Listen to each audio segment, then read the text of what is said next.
You are now tuned in to the Storm Tracker Podcast. All right, it's the Storm Tracker Podcast. I'm Marcus Benjamin here with my guy, Frank Tucker, representing for CanesCounty.com, part of the Rivals Network. Make sure you subscribe to us on YouTube. Also, follow us on Instagram and Twitter and Facebook as well. So, it's Pancake Day, baby, and that means that Samson Okunlola is going to make his commitment to Miami from what we are hearing. And that would be Miami's second five-star player to the class and second five-star offensive lineman. So Mario Cristobal and Alex Mirabal definitely doing a tremendous job in recruiting, despite losing Connor Liu this week. So that's what we're totally expecting to have, barring any potential surprises here. It would be a big addition to the class and pretty much guarantees Miami a top 10 class and puts them in contention for a top 5 class and potentially a top 3 class. So with that addition and with the players left on the board here, Frank, who do you think is next to add to 2023 and just kind of talk about, Samson Okunlola and what he brings to 23? Yeah, for next up, I think it's the duo out of American Heritage that continues that pipeline that we failed to capitalize on, for so many years. And I think that Mark Fletcher and Damari Brown are next up in this class, 2 4-star prospects. Mark Fletcher, a top 200 player, a top 15 running back in the country. Damari Brown, a 4-star prospect, I think an extremely underrated cornerback in the country. We've seen him lock down pretty much anybody who's gotten in front of his face. So those are 2 huge additions that are going to continue to push Miami up into the top 5 and, like you said, potentially into the top 3. And then, just the impact of Samson Okunlola. In my opinion, he's the best offensive tackle in the country. Freak athletic traits. We know that he is just scratching the surface of his potential, especially playing against the competition that he's played in Massachusetts. I think that he's a guy that could come in on the opposite side of Francis Mauigoa and potentially be a freshman starter. We could have 3 to 4 year starters at offensive tackle at the University of Miami. I don't know if that's ever been done in program history. So this is it's an exciting movement in the program, especially coming off a 5-win season. Who would think after having one of the worst seasons in program history that Mario Cristobal would be able to turn it around, go ahead and grab the number 2 and number 3 offensive tackles in the country, potentially grab 2 top 15 running backs in the country, grab a 4-star defensive back that Nick Saban literally came down to see himself at the school yesterday. And on top of that, keep Ruben Bain home, the type of players you and I have talked about off screen that Miami has failed to keep home, right? That, you lose Brandon Ennis, but you get Ruben Bain, who was being recruited by pretty much everybody at the beginning of this process before he started dwindling down his options. A borderline top 100 recruit and a guy who has over 70 career high school sacks. So, the impact of Samson Okunlola committing is that it's just further proof that Miami is on the right track. And, despite, some demanded coaching changes from the fan base, things are in a solid place right now. And it seems that they're doing the flip of the roster that they said that they were. Yeah, absolutely. Especially with a ton of guys transferring out, right? Most recently, you had John Campbell, who decided to go into the transfer portal. I think that was a big a surprise for me. First real starter of this Miami team to decide to leave the team, but this does potentially open up the position, like you said, for freshmen to jump right in there and become starters, which would be, pretty crazy. I mean, that's not the ideal situation that you want to put a freshman in to kind of start right away, especially on the offensive line. But hey, it is what it is. And when you got a potential first round draft pick in Samson Okunlola and Francis Mauigoa, why not get them, playing time right away to kind of get them going? And for Miami to land a Ruben Bain, it's huge. And a lot of people may be out there saying, well, why wouldn't he commit to Miami? I mean, he's a hometown guy, family on the staff, former head coach on the staff, yada, yada, yada, right? But how many times has Miami missed on these type of guys? It's been a lot.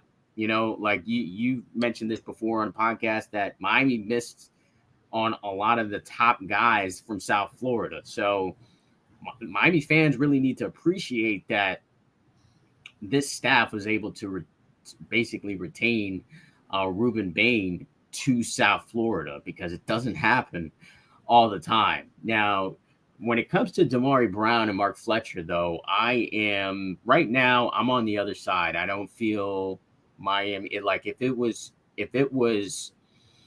signing day today, then I would say that Damari Brown goes to Alabama and that Mark Fletcher goes to Florida.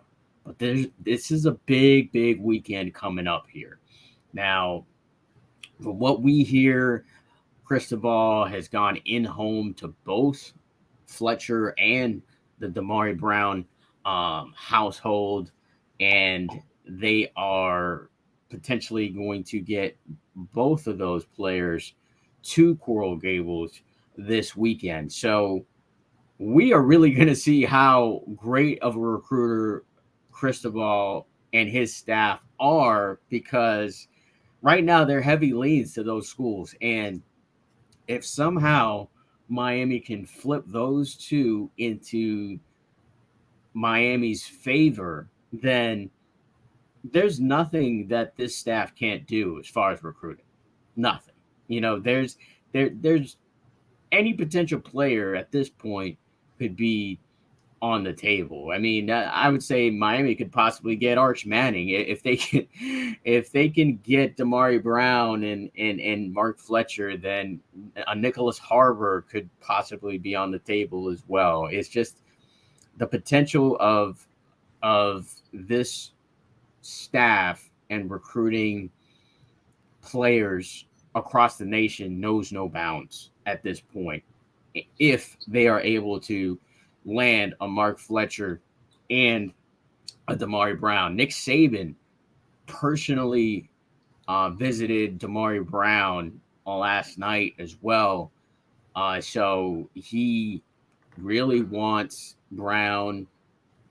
Alabama has that pipeline from American Heritage to Alabama. Several guys, including Patrick Surtain Jr., who is now in the league.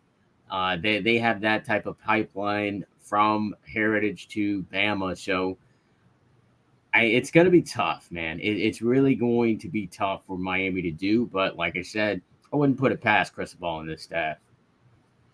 Yeah, I mean, when he's flipping kids, and grabbing 5-star offensive tackles, you can't really put it past Cristobal. He's making some things happen, and I think they're putting a priority, same way that Bama is, and same way Florida is for Fletcher and Damari Brown. Devontae Brown, I heard, is someone that they're targeting as well to add to that depth at defensive back. He's a kid that can play safety. Yeah, he's a kid that can play safety, cornerback, versatile defensive back. And obviously there's a legacy lineage, for Damari and Devontae Brown, right? And the only thing that worries me is Florida State really causing some issues here, honestly. Not so much Alabama. If Florida State can grab Devontae Brown over Miami, I think that kind of takes away some of the mystique of Damari Brown potentially ending up to Miami, right? Like the idea that you're not going to play with your brother, right? Because he's going to the rival, right? And Nick Saban is recruiting you. That could potentially pull him a little bit further to that other side that we don't want him to go. So I think that's my biggest worry right there, is if Devontae ends up going to Florida State, that could potentially pull Damari away a little bit. I don't know if that's going to happen. From everything I've heard, was that Miami was pretty gung-ho, focused on Damari and Devontae. And there's reason to, right? Defensive back depth right now is piss poor. It's not great. We're seeing, if with Brian Ballum kind of pulling out of the portal, we hope there's only 4 safeties now that are in the portal, but you had 4 safeties into the portal. There's not exactly a lot of depth there.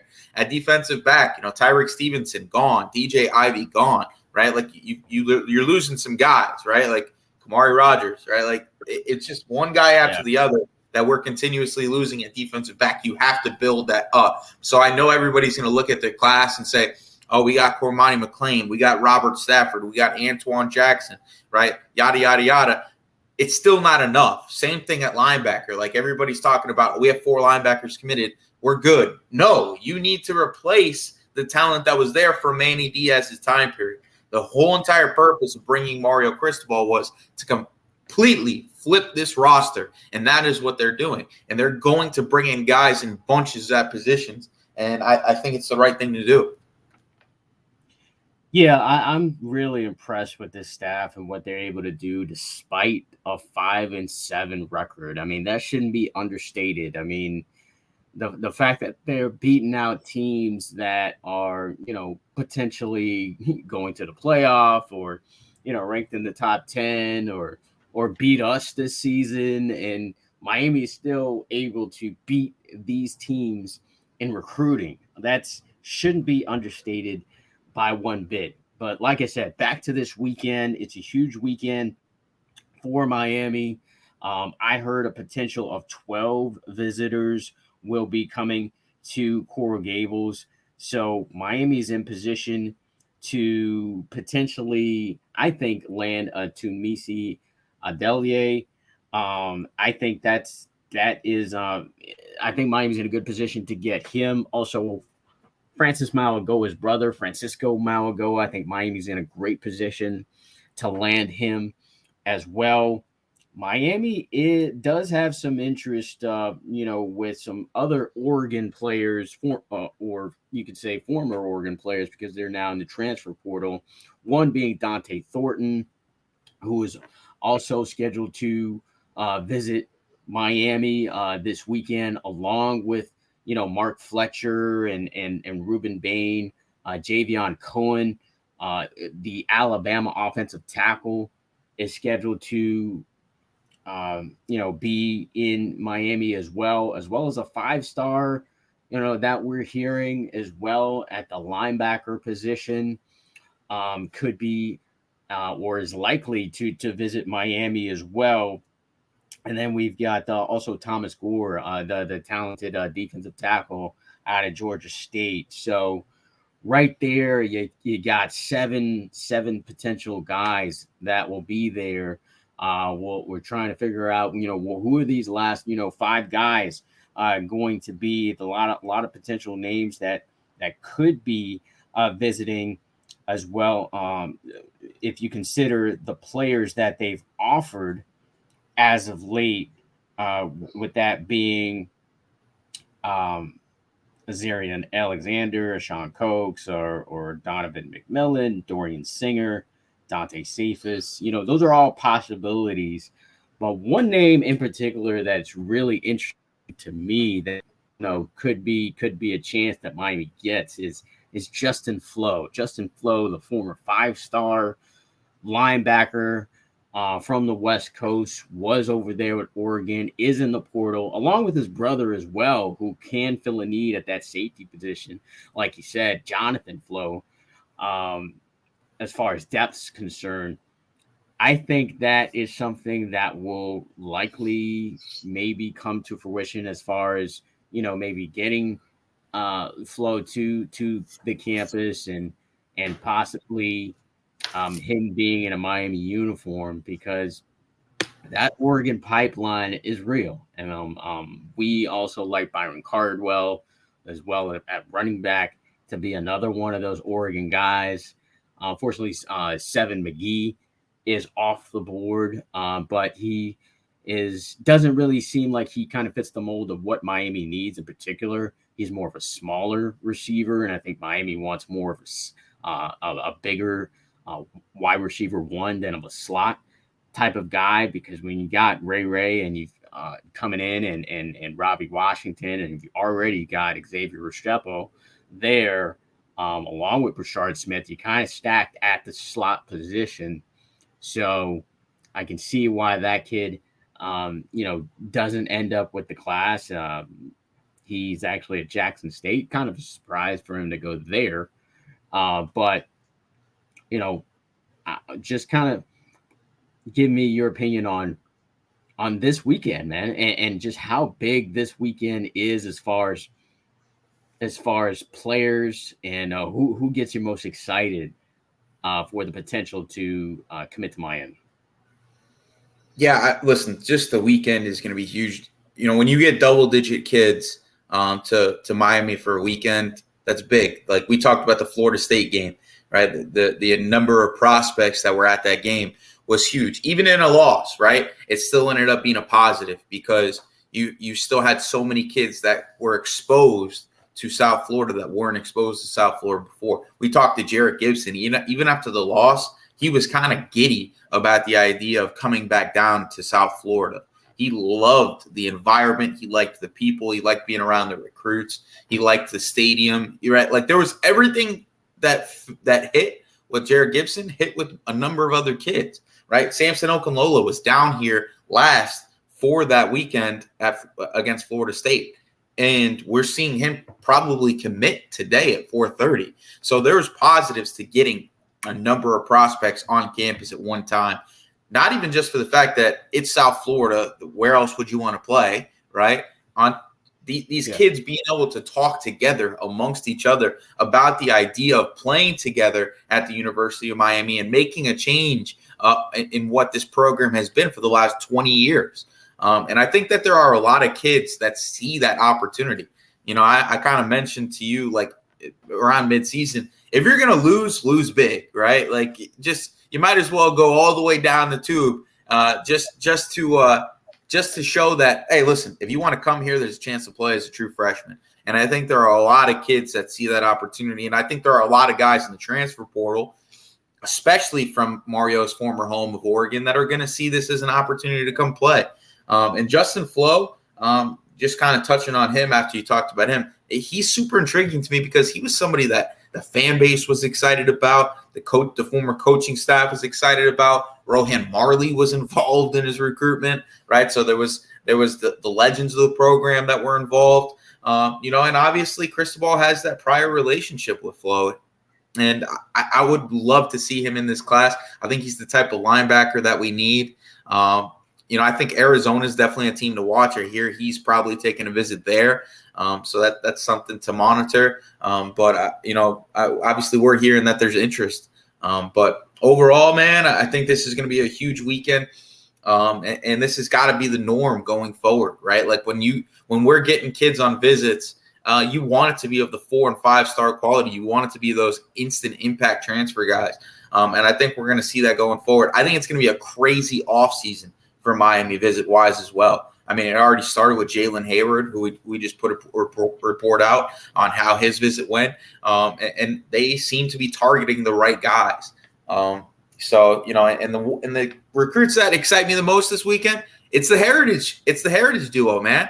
That duo at American Heritage, I think, is the most important piece that they need to get in this 2023 class, because you've continued to build the pipeline to Miami Central by grabbing Ruben Bain, right? And you're pushing for Stanquan Clark. Might not happen, but you're still pushing for it at least. And if you can continue that pipeline to American Heritage, that is another checkbox that Mario Cristobal has notched that many coaches prior weren't able to. So I'm loving the fact that they got both guys on campus. Mario, has done an in-home with Mark Fletcher, and it seems like there's momentum there for me. Yeah, it'd be huge to get those two kids because it would continue that American Heritage pipeline from, that school to Miami. But I'm not sure if it's going to happen as of yet. I'm not ready to put out that forecast as of yet for Damari or Mark Fletcher, because to be honest, if DeMar really wanted to come to Miami, then why not commit already? So that's my question, because you had your official.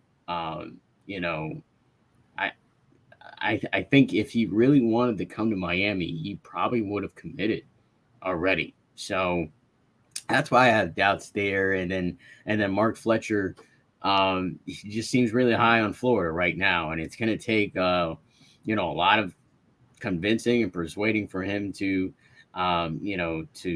veer our way to Miami. So I think I think it's 60-40, with Miami being 40 with both those two guys at this point.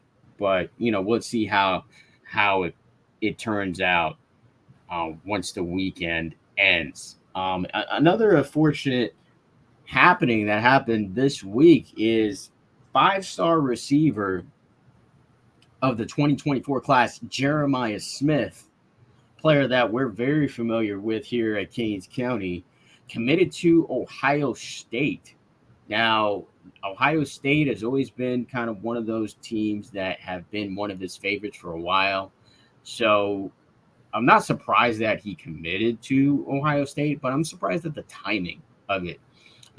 I'm surprised that he decided at this time to commit to Ohio State with an entire year left of his process. So it's a concern, because obviously this is a player that Miami wants, and there's a lot of other players on that Chaminade team, a state championship team, that Miami is targeting as well. So it could be a potential fallout of other players maybe going to Ohio State as well. I know Ohio State is also looking at Josiah Trader as well. But a lot of other players over there at Chaminade that Miami is targeting. What do you think about his decision and a potential fallout of those players going elsewhere? Yeah, so I mean, the decision's not crazy surprising. We've talked about Ohio State potentially getting him over the course of his recruitment. Brian Hartline has come down to South Florida and recruited the best receivers, and he's going to continue to do that. And he's been to Ohio State multiple times, Jeremiah Smith. So it's just one of those things. It's just one of those things where it happened early, unfortunately. But I still think there's a year. There's a year until the next early signing day. I think that if Miami wants to flip him, they still have a chance to. DeMarcus Van Dyke is one of the key recruiters in his recruitment. I've asked him, who's the coach that you're closest with in recruiting, regardless of school, and he said DeMarcus Van Dyke. So I think that's something that it pays dividends, and I think we're going to probably see DeMarcus Van Dyke potentially return to the field this year. I think that's something that's going to happen. And if that happens, I think he's going to have more of an influence on these Miami Gardens Ravens kids. Now, with the impact that it has, I think it takes some of the shine off of the Miami Gardens Ravens kids ending up at Miami, right? The JoJo Traders, the Davion Gauzes, even his teammates, Zaquan Patterson at Chaminade. These are all key targets. And obviously, I think they want to play as a group. And if they're not playing as a group at Miami, I think it definitely takes the percentage down a little bit on them potentially ending up in Miami. Yeah, to be honest, I could see CJ Bailey possibly not being in Miami's class. I could see Davion Goss possibly not being in Miami's class. But I think JoJo Trader is a player that Miami really wants, and Zaquan Patterson. I think those two Miami is really targeting more so than the other players on that Chaminade squad. So those are the worries for me. So just Josiah Trader, potentially maybe following his boy to Ohio State, and then Zaquan Patterson. I don't think Ohio State's in the cards for him. It's likely Georgia is the other contender there for Zaquan, but potentially him going somewhere as well. So we'll continue to monitor that, of course, throughout the year.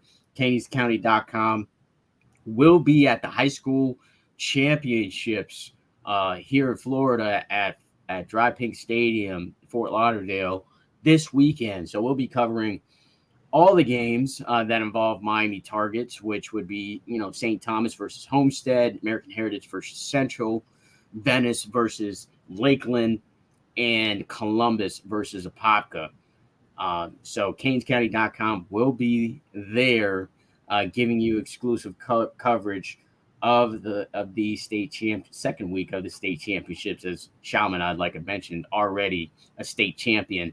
And they'll be playing Bishop Gorman this week in a national profile game. So hopefully they come back home with the dub. But which game or are you most excited about as far as the state championships? Starts tonight, St. Thomas versus Homestead. And we finally get South Florida versus South Florida. So we finally get real championship games. Usually we'll have these type of games maybe 2 or 3 weeks away from the championship game, and then they just kind of cruise to a title. South Florida teams do. So Homestead is a good team, man. That's a team that you and I both like a lot. They've got a lot of, great players up and down their roster, including their quarterback, Townsend, and what's Isaac Brown. They got Isaac Brown, Richard Dandridge. Richard Dandridge, that's the name that I was trying to find. Richard Dandridge is definitely a player that I like a lot, and I think he has potential to make some plays tonight. But just overall, your assessment on the state championships coming up this weekend. It's awesome for us because as South Florida faithfuls, we want to see South Florida go against South Florida in the top game, right? And I think this is the first time in the history of the state of Florida that we're getting to see 2 games where it's 2 South Florida teams going against each other. So, the game that intrigues me the most, though, I think that Homestead St. Thomas game is going to be a much better game than people think. Homestead's trying to get their bike back. They're trying to get their bike back from last year in that rough loss against St. Thomas. But I'm excited about that Heritage Central game, man. It's Rock Block versus Heritage, and this is a game that happened last year. Heritage is also looking to get some redemption here.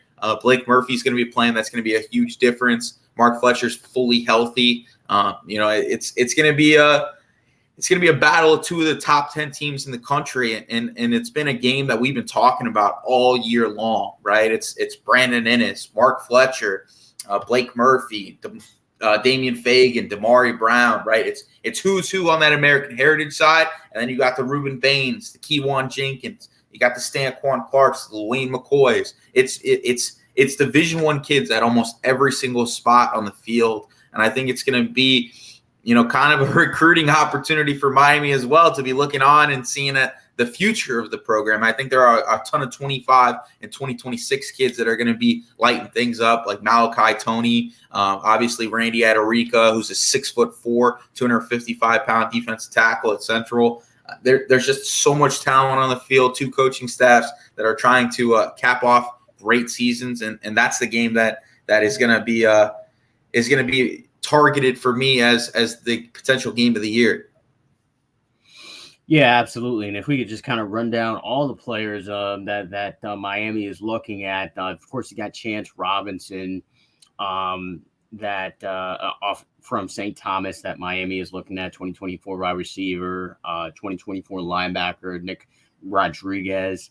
And then also they're still looking at Conrad Hussey, although that seems like it's not going to be something that comes to fruition for Miami. From what I hear, the top 2 teams are, obviously he's committed to Penn State, and then Florida State has kind of moved up past Miami for Conrad Hussey, the 4-star safety. And as far as Homestead is concerned, any potential guys on Homestead that Miami is looking at or that we should be looking out for? Yeah, I think that, Cortez Mills is a name in 2025 receiver that Miami fans need to know. He's a 6'2" receiver right now. 2 years of really good production for Homestead. He's a borderline top 100 recruit, double-digit offer sheet, makes unbelievable one-handed catches on the regular. So he's a guy that, I think is going to be, a Miami push as potentially the top receiver in his class for South Florida. Isaac Brown is an intriguing name for me, just because the Louisville staff shuffling might have opened things up. He just picked up an offer to Kentucky and actually posted it, despite being committed to Louisville. I think that, those are two guys that on that Homestead team that could be Miami targets going forward. All right, so we'll move on to the next game, which is obviously, I think, the biggest game of the weekend: American Heritage versus Miami Central. It's a big game for a lot of reasons because, like you said, two South Florida powerhouses. You could argue that they're, that they are maybe the top two teams or three or top three teams in the state. And you could argue that they're the two of the top five teams in the nation. Of course, we've got Ruben Bain for Miami Central, Miami commit. It's good to say that. Cool. It's just good to just even say that. Miami commit, Ruben Bain, now that he's committed to Miami. And then you've got some other players like Ezekiel Marcelin, 2025 kid that Miami is potentially looking at. And then, of course, on the other side, American Heritage, you've got the five-star receiver, Brandon Ennis, committed to Ohio State, expected to sign with Ohio State next week. We've already talked about defensive back Damari Brown. And also Damian Fagan is a player that, from the last time I spoke to him, that Miami was still, in contact with him. But he is still committed to NC State. So, and then you've got Malachi Tony, 2025 outstanding receiver, just got offered by Alabama last night. And any other potential players from that game that you kind of want to point out that Miami's looking at targeting? I'm sorry, say that one more time. Any other players from that game that I didn't mention that Miami is targeting? Central and not targeting yet for Heritage. I mean, listen, we know Malachi Tony, we know Byron Lewis, who just picked up Alabama offers and are going to be, some of the better players in the country, regardless of class, starting next year. But on that Central side, a player that intrigues me is Karan Maycock, a 6'1", 180-pound safety out of Miami Central, freshman. Who was a starter for the entire season, was one of the better players on that Miami Central team, like 40 tackles, double-digit tackle for loss, forced a few turnovers, was explosive at the point of contact. He really kind of fits that Zaquan Patterson type mold as an overhang type player with some coverage skills due to just strong athletic traits. I love that. That he's a local kid, and Miami hasn't really been picking up on the freshman players, as of lately. I think college football has kind of shifted away from, those crazy early offers like that, unless the kid is just on a huge, hype train. I think Karan Maycock is going to be one of those kids that Miami recruits, especially if they're going to continue running a 4-2-5 scheme going forward. And then obviously the other kid is Randy Adarica that I touched on before. I think he is a freak of all freaks. He's been under the tutelage of Ruben Bain for a year now.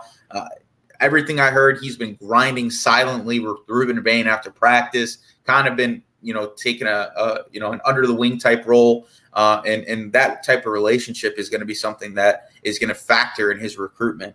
I love that. He's also a local kid because I think he's going to be a huge riser in recruiting. He's already got double-digit offers as well. And if you watch him on the field, he passes that eye test easy. Yeah, I totally agree with you on him as well. So we'll move on to the next game, which is Lakeland and Venice. Interesting game to see like who comes out as the victor here. But we do have, of course, 5-star cornerback Miami commit Cormani McLean in this game, as well as Miami target now, Shadarian Harrison, Pitt commit, also in this game. Of course, Tyler Johnson, who was a Miami target at one point, now committed to Georgia, will be playing in this game as well, and also uh, a one-time Miami target, Damon Wilson, on the other side of Venice, will be also playing in this game as well. Any other Miami targets from both of those schools? I mean, we know about the Miami targets for Columbus pretty much. No, this is Lakeland and Venice. Oh, Lakeland and Venice. Lakeland and Venice. My apologies. With Lakeland, it's Shadarian Harrison. Shadarian Harrison, who's that Miami target at cornerback if they don't get to Maury Brown. I think he's a high potential guy. DeMarcus Van Dyke saw him in person, grabbed 2 interceptions. And there's a strong relationship there with him and Cormani McLean. So I think he's on flip watch from Pittsburgh. He did mention, that the staff is recruiting him hard, and he talked about talking business with the teams that are recruiting him. So I think that means NIL is going to be a factor in his recruitment a little bit, and I think that puts Miami in a good position. Other Lakeland kids, I don't really think there's anybody else in Venice. It's Damon Wilson, and I don't think they're on him like that right now, especially with Ruben Bain committing it. And I don't really see any other Venice kids as big-time targets for Miami going forward right now. And then the last game of the weekend, which is Columbus and Apopka, a rematch of a couple of years ago where Columbus, in a very, very thrilling game, I was there on the field when it happened, when Columbus won their first state championship game. That was a game, one of the best games I've ever seen, as far as a high school game. Apopka was basically going in for the game-winning touchdown, and then it gets – or potentially the game clinching touchdown, and it just gets called back on a holding penalty. And then Columbus comes storming back and wins the game on a last-second 2-point conversion. It was crazy. It was a crazy, crazy game. So now we get this matchup again. Columbus, as we know, Cristobal and offensive line coach Alex Miraval's alma mater, as well as Alonzo Highsmith as well. This is a pipeline that Miami wants to continue. And, of course, they've got some guys there that they are targeting, including TJ Capers, the 5-star linebacker, as well as defensive lineman Dalen Russell, are Columbus targets as well. What are some of the other guys that are on the Columbus squad that Miami are potentially targeting? Underclassmen wise, it's Hector Chavez, the 2025 linebacker. Love that kid. Love that kid. A little undersized, but you couldn't tell by the way he plays. And explosive at the point of contact. Coaches rave that he might be the best defensive player on the team. He does. He's a great player. You hear Seth Irvin talk about him publicly on social media about how good he is. And that's a guy that obviously knows how to evaluate talent. He was on the Alabama coaching staff. He's a player that I think Miami's going to continue to recruit and, kind of evaluate going forward. Jose Leon, hasn't picked up that Miami interest yet, but slot receivers, you need them, right? Especially in the new age of spread offenses. And I think he fits the mold of that Xavier Restrepo and Braxton Berrios. Fast player, good hands, good routes, program type guy, hard worker. He broke his collarbone and he's already back for this game. So that's a huge for this game. He's back for this game. And that's just a huge credit to the type of player that he is, right? Like he wanted to get back so bad, that he went through his process, right? Got healthy, right? And obviously, God willing, got healthy enough to be able to play in the state championship game, despite being injured in the first round of the playoffs. I don't know about that, Frank, man. Like a collarbone injury is usually like you're out for months, if not the whole entire season. I think he was a fracture. entire. I think it was a fracture. I think it was a fracture in his collarbone, not a total break. Just like probably like a hairline fracture, and it healed up. And usually they tell you to lay off it for a little bit, even after it's healed, just because there's chance for re-injury. But the kid wants to play for his team. And he was cleared to play. He'll be back for the state championship game, and I think that's going to be a huge impact player for Columbus in this game. And I think he's going to show on the biggest stage why Miami needs to be recruiting him. So I think those are the two guys that are like not known, maybe to Miami fans at this point. They're kind of like the unknown, superstars of South Florida in a way. And I think those are going to be two guys that Miami's going to be recruiting going forward. Yeah, another player to just kind of look out for is Trajan Bandy's brother, man. The kid, he just makes plays, and so that's another player to kind of watch for in this game. Had 3 interceptions in a game I watched in the playoffs. So he's another potential that could be looking down the line. So that's pretty much it for the state championships. It's going to be down here in Fort Lauderdale at the Inter Miami Soccer Stadium. Looking forward to those games. And that's going to wrap it up for the Storm Tracker podcast. Remember to follow us on Instagram, Twitter, Facebook. Of course, subscribe to the website for exclusive information at canescounty.com. And make sure you also follow us on YouTube for exclusive videos. We'll be providing exclusive videos from the state championships throughout the entire weekend. Until next episode.